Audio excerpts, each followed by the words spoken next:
Hey everyone, welcome back to Bitesize Tea. So in today's video I'm going to be talking about the Diddy trial and what is kind of going on and giving you my thoughts and my opinions on this.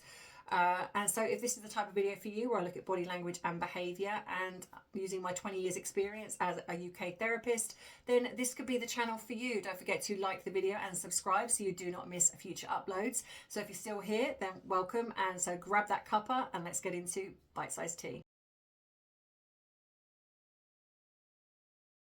So unless you've been living under a rock, then I'm pretty sure that you have heard in regards to this trial of Sean Combs, which is P. Diddy, and the allegations that have been levied against him in regards to these freak-off parties and some of the horrendous things that have been coming out. Now, I have followed this. A lot of that was due to the interest in regards to Harry being named in the lawsuit. So that piqued my interest initially. I'm not somebody that has ever specifically liked Sean Combs and his work, but I understand that people did, and he was very, very obviously well known in the industry, and he was, for all intents and purposes, known by a lot of celebrities. Now, some of the things that have been coming out in regards to this case, in my opinion, are absolutely horrendous. And not only that, what I have seen on social media is the free P. Diddy, the victim shaming of Cassie. And I'm just lost for words at how anyone can view the footage of the way he was with her and make excuses for that behavior. Because yes, it's come out that she cheated, but then so did he. Yes, it's come out that she was part of these freak-off parties as well. And I'm seeing comments like, well, if she was doing that, then she clearly liked it, and she clearly then is not as innocent as what she's saying she is. And I feel that some people do not understand what can happen to a person's brain when they are abused. This is why, I mean, when you wonder why people go back time and time again, well, this is why, because it becomes familiar. There becomes, in a strange, weird way, there is a safety within the abuse. It becomes all you know. Now, bearing in mind, she was 19 when she got with him. And for people that say, well, if she wasn't happy, then why did she do these things? There is coercive control. So when you feel that you love somebody and they're asking you to do things and they put it in such a way, but like calling it freak off, like what you're doing is you're actually creating a name for something that's horrendous. You know, this is sexual abuse. This is abuse. This is abuse of power. It's all of those things. And it's been normalized by naming it under this umbrella of this is a freak off party. And no, this is what he calls it. And this is the abuser that calls it this. So why we are still calling it this, why the courts are calling it this, I'm not quite sure. But to me, this is, no, what you've done is abuse. And when you are somebody that starts off, you want to, you know, in a lot of cases, like I have certainly seen in my line of work, there are people that want to please in relationships. There is such a thing as love bombing, when somebody loves and puts you on a pedestal and creates you to feel like you're the most important person in their world and will spoil you and do all of those things, and you get accustomed to that. They reel you in, and then once they've got their hooks in you, what they start to do is they start to drop things in and they start to add things in, and they do it in such a way that, oh, well, it's because I love you that I'm doing this. And if you love me, you would do this. And because this person is craving the person that was all encompassing in the beginning, that was so amazing and so lovely, they want to keep that person happy. Now, not everyone would put up with it. Of course they wouldn't. But then there are so many people that have been in abusive relationships that go back time and time again. And that's because abuse affects the brain. And so when you have something that's trauma, it changes that literally changes your brain. And so you kind of latch on. It's almost like your brain imprints on the trauma and it becomes all you know. So when she is doing these things, when people outside of that were going, well, I wouldn't do that and I wouldn't put up with that, be very careful, because you don't know. I myself have been in an abusive relationship, not obviously to this extent. And I class myself as a very strong person, someone that is quite knowledgeable on things. But when you want to believe in somebody, when they're portraying themselves in such a way that you believe that you've met this, the love of your life, you like, I'm sure that you've often heard yourself even saying, it's like we've known each other forever. And that can go on for a few months, and then all of a sudden they start changing, but you second guess yourself because you're not quite sure, or they'll tell you they're having a bad day, and because they've been so lovely before, you will kind of go, oh, well, then that's kind of who they are. And the person that I was in a relationship with when we started out, he was very much like that. And then he started to implement things into the relationship. And at first I was kind of like, okay, that's okay. And then it was kind of like, now I'm questioning this.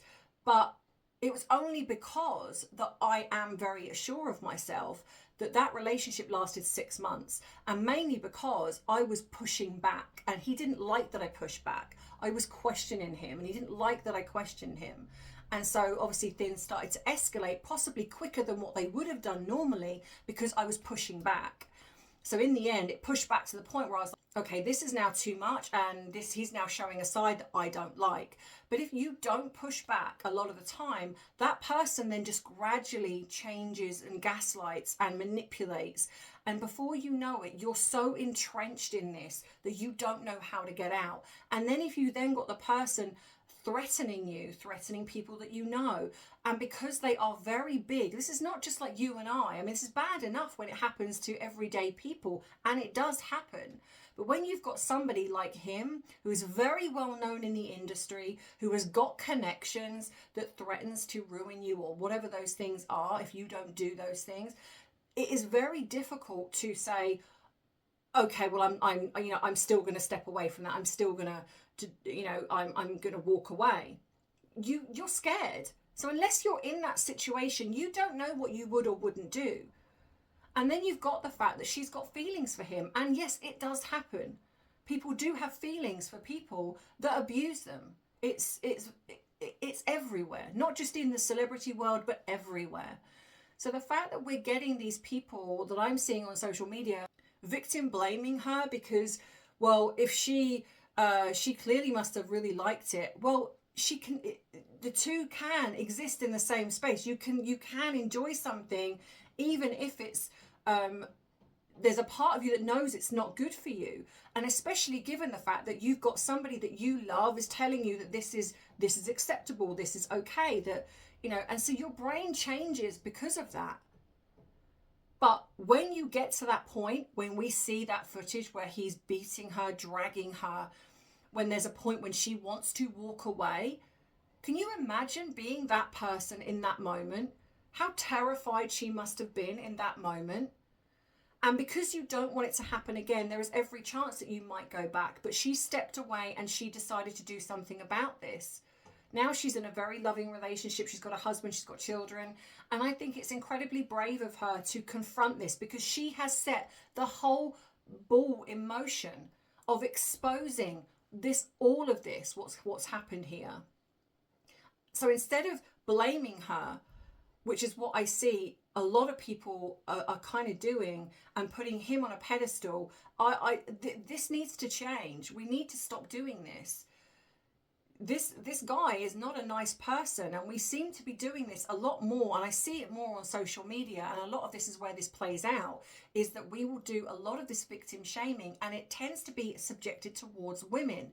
And this is why women are terrified to some degree of coming forward, because when it becomes public knowledge, they are then dragged through all of this and seen that the things that are put out about them. I mean, it's not okay. It's not okay. Now, is she an innocent person? Maybe not. Does she do things that perhaps she probably regrets? I'm sure she does. But that doesn't mean that she deserved what happened to her. And it doesn't mean that someone like Sean Combs, P. Diddy, should go free. It absolutely should not. Because if you are okay in treating a woman this way, then you're going to treat other people this way. And we know that it's happened because it's all coming out. And it's not just him. There are other people like that in the industry, not in the industry, whoever it is. There are people that feel that it's okay to treat women this way. And because they are their music's well liked, or they're good looking, or whatever it is. It's like they're put on a pedestal. And he can't possibly have done that. I mean, I've seen it and heard it myself. Well, he can't possibly have done that because he's good looking. He could get anybody. It's not about the sex aspect of it necessarily. It's about power. It's about control. It's about knowing that you have the ability to take a person and manipulate them and use them to such a point that they have no power.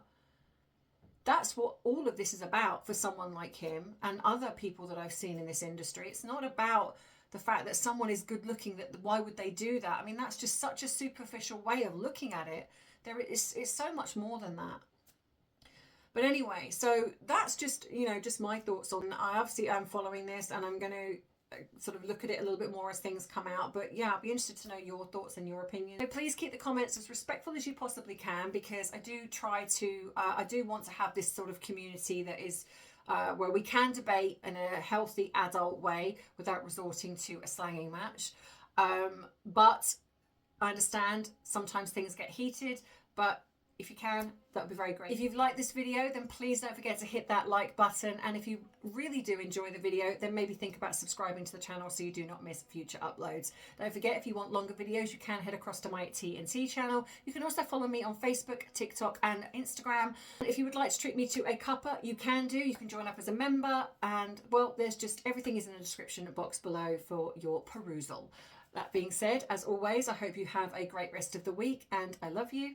I appreciate you, but most of all, I respect you. Take care. Bye-bye.